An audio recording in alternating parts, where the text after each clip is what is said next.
Hello and welcome to another Bushwhacker review.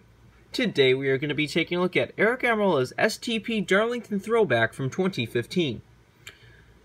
Let's take a quick look at the box here. As you've seen before, this is the generic 2015 Darlington box. Got Darlington Raceway, established 1950. All the retro Darlington picture with the red over it. Darlington Raceway, established 1950. They made a total of 709 of these things. Got the retro NASCAR logo down there. Darlington Raceway, Golden Ticket, Platinum Series, yada yada yada, all the stuff you expect by now. Here's the car itself in all of its bright, petty glory. In person, the orange or red, or whatever you want to call the color, is a little bit more neon, where it seems like in photos, on video, everything else just seems a little more of a darker red. It's kind of weird, but, you know, what are you going to do about it? The petty blue and the STP orange or red is one of the most iconic color combinations in NASCAR. Which these cars are cool. I still always kind of wish they would just go something completely random one of these years. Like, just do a non-petty STP car. Like, do the... who rode that? There was, like, that 99 car that Johnny Lightning made.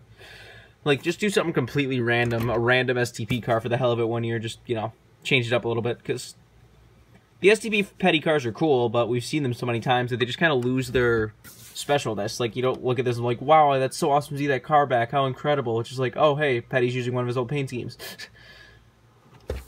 But they still make for good diecast, so I can't complain. This car has a few inaccuracies, but we'll get to that later. But anyways, on the hood, you have STP, got 426 cubic inches. Ford Fusion number 43. Down the side, you have STP. You got United States Air Force and STP. Which that logo always seems like crooked. Like, it always looks like it's slanting down to the right, but maybe that's just because of the design of the car. Or I guess it was maybe if it's, you know, doing this, then it's straight up. I don't know. You got safety clean and fresh from Florida down there. Nothing on the C post. And on the B post, you have Ford, Go Further, and Mac Tools. So inaccuracy number 1 is, of course, the contingency sponsors. You know, they announced that late, so a lot of the early 2015 Darlington Throwback diecast don't have the retro contingency sponsors. Which is a shame, but what are you going to do? Still does have the retro NASCAR logo, and of course has the retro Goodyear tires. Which those are accurate. The first year they only ran Goodyear on the tires, and the next year it said Goodyear and then Eagle. But... so that's accurate. On the back you have the Racer's Edge, 2 STP logos, number 43 and Ford. Got Smithfield, focusing on that Smithfield. On the deck lid, got number 595. Got the same stuff down the other side as usual. Let's take a look under the hood. Wants to open. Got powered by Ford, STP, and Wix filters. Take a look under the deck lid. You get your typical fuel cell and such back there. Of course, the roof flaps do open. And there's the underside of the car if you want to see that. Now we have to talk about some more inaccuracies of this car. One of the things just has an orange, or it had like the red, orange, whatever you want to call it, spoiler, which that's whatever. This still has a stupid big ass spoiler anyway, so who cares.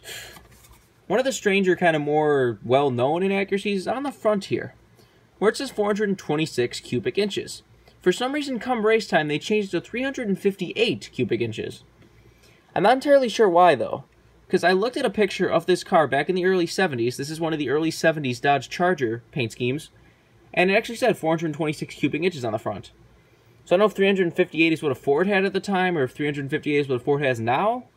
If they were trying to make it more accurate to now, but I kind of like how the 426 is accurate back then, so I'm happy that it produced it like that. But then a much bigger inaccuracy is the whole design of the car is kind of a little bit off.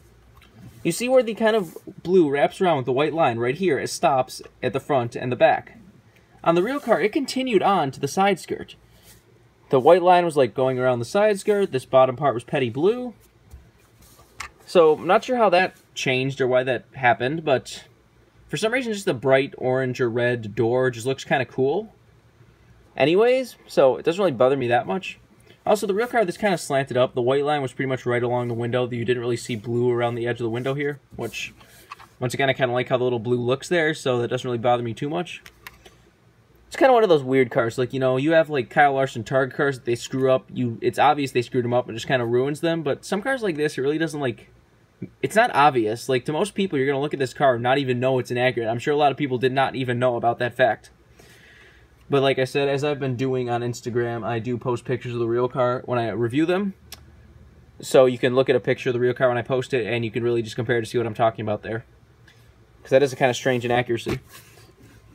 This is probably one of the easiest Darlington throwbacks to get, which is kind of a shame. It's still a nice petty card, which, you know, inaccuracies do turn people away. Usually turns me away, but for some reason this card just, it doesn't because it's not obvious. But though it can never be as bad as, you know, this from Green Lights. I feel like pointing this out.